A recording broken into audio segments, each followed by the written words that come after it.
illegal in Buganda, but serve a great purpose, straight from her traditions, totems, taboos, and myths. For instance, nalungi, bolesa, kalori, ekwale, and many others. With this costume, it's a mirror to reflect and create awareness to people about the beauty and purpose. Simanyi nakumanya mpulira bulungi nnyo naye kyonna kisa kya Mukama. Tuwa akalowoozo eri abawala banno b'ovuganyiza nabo abatasobodde kutuuka ku ngule eno. Bawala bannange abatasobodde kutuuka kweno engule mbasibira entanda nti mubeere basanyufu buli kimu kyemukola mubeere basanyufu era nkimanyi nti waliwo ebirungi ebirala ebijja mu maaso. Tuwa akalowoozo akasembayo eri abawala bonna abeegomba okutuuka wano w'oli naye ng'oba oli awo gye bali batya tebekkiririzaamu. Ekisookera ddala kulembeza Mukama wekkiririzeemu beera ne Mukama ye byonna ate nga bw'oteekamu n'amaanyi mu kyoyagala tolina kikirekerera kiteekemu essa naye nga bw'oteeka Mukama mu maaso.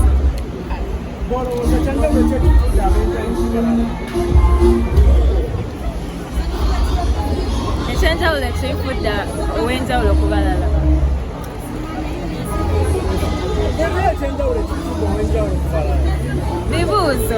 Ebibuuzo okubiddamu obulungi. Okusinziira ku mpaka wezibadde bangi bagamba nti bakubidde ebibuuzo. Ekyo kyogerako ekyo siina kyenkyogerako naye Mukama yanjulira kubanga yampadde obuwanguzi.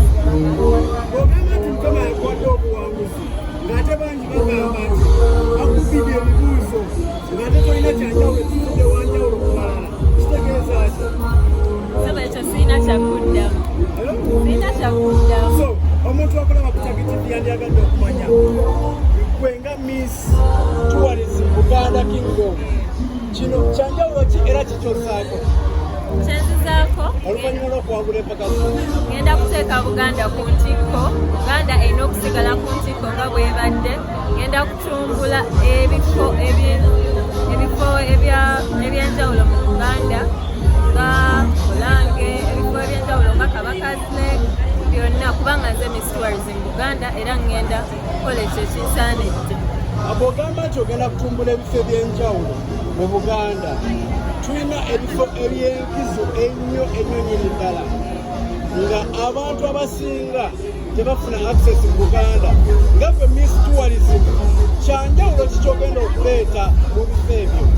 Ngenda kuleeta tech tourism, digital technology tourism. Yes. Nga abaana abatasobodde kutwalira bino ebifo basobola okufuna access, first of all bafune computing skills mu masomero gaabwe era ngenda kukolera wamu n'abakulembeze ab'enjawulo mu Buganda.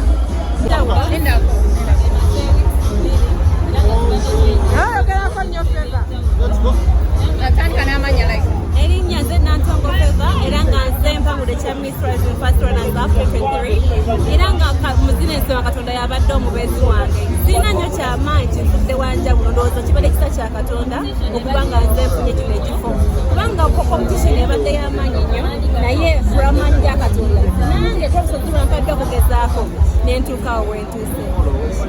so olowooza anyway owulira otya okuba nti oli omu ku basatu? Mpulira simanyi kyakwanya mpulira essanyu lingi kuba mbadde sikisuubira nnyo kubanga era nawomanyi nti waba ogwolaba naye gw'osuubira nti egundi naye kuba ekisa kya Mukama mwebaza kuba nti nange ndi wano leero. Kale tuba akalowoozo eri abawala bonna abali eyo nga beegomba okubeerako wano bw'oli naye oba oli awo omuwanguzi n'abawanguzi. Abaana ba Ssaabasajja Kabaka bonna 33 abeetabye mu mpaka zino okusooka bonna tulabala nga bawanguzi kubanga basobodde okutuuka ku mutendera guno. Naye tuyozayoza nnyo abo abasatu be tulabye nga bebagenda otukwatira abendera yaffe.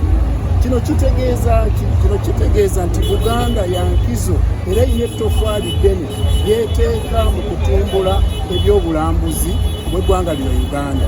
Era bwe tutambula bwe tuti ng'omulamwa gwe tutambuliddemu omwaka guno okusobola okutaasa ebyobulambuzi tulaba tugatta ettoffaali ddene mu kkowero mu kuzimba Buganda.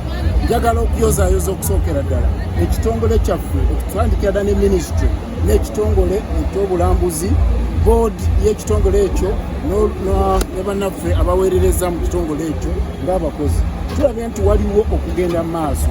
Enteekateeka ebadde waggulu nnyo taanaku y'abantu bagidde ddala mu bungi bannaffe abasaze empaka zino tulabe nga bakosezza obukugu obwa waggulu.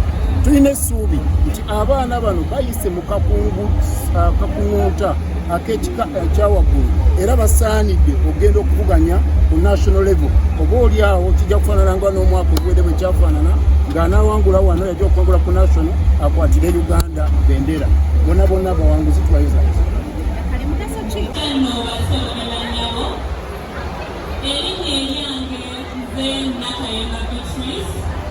Ngandi mwana w'omwami Kayemba Paul atudde ekyewanise mu kituntu e Mawokota. Ndi muzzukulu wa Kirimba Francis agalamidde embuga Buganda Mawokota. Ndi muzzukulu wa Sebandeke Godfrey agalamidde Buganda mu Mawokota. Ndi muzzukulu wa Tabula Haman agalamidde Buganda mu Mawokota. Nva mu lunyiriri